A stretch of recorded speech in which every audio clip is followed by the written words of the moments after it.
to mark the start of spring, we're joined by Wildlife and Rural Crime Coordinator Rob Taylor. Rob, welcome to the programme. Thank you. Good to have you with us. Firstly, tell us a bit more about your role and what does it involve? Well, it's a police role within Wales. It's a brand new role sponsored by the Welsh Government since last June, and it's mainly looking at rural and wildlife crime and heritage crime throughout Wales and bringing the four forces together for the common goal of preventing and decreasing all types of rural crime. Yeah, I'm guessing sharing that information is really important across all the brigs, isn't it? Yeah, absolutely. This is a specialist area of policing, and it's vital that each of the forces share the information they've got and also the way they go about policing our rural areas, and it's working really well at the moment. That's good to hear. So tell me a bit more about the types of crimes that you're tackling.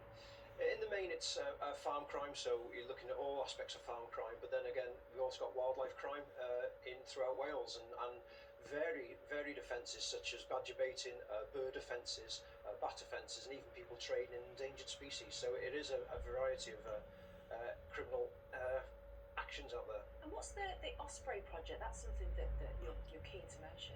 Throughout the UK, we have a number of rare birds, but ospreys are extremely rare in Wales, and up until a few years ago, we only had one breeding pair. They migrate in the winter down to Africa and then come back to breed in Wales. So the Osprey project now, there's a handful of birds throughout Wales who are breeding successfully, but still they are very rare indeed. And people are actually trying to steal the birds or the eggs, is it?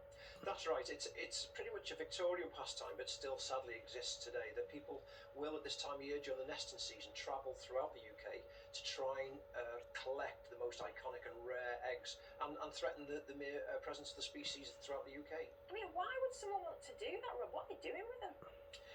It's a very private thing. They don't really trade with each other. They just collect them for the fact that they're going to get the rarest of eggs, and we've had seizures over the years, and myself in North Wales, of thousands of eggs, so people will take it to an obsessive level. Baffling.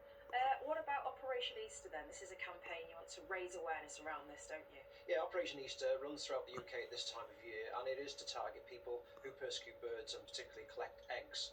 So the police forces throughout the UK share intelligence on known collectors and what vehicles they'll be using as well. And like I say, it raises awareness via social media as well. So it's very important that we activate this now, which we are, and try and target and catch these people. This is something you're extremely passionate about, isn't it? Absolutely. Wildlife, myself, I'm really passionate about it, and hopefully we're making the big difference here in Wales to make sure these animals are preserved for our future generations. Absolutely, Rob. Really good to speak to you. Pleasure. Thanks so much for telling us more.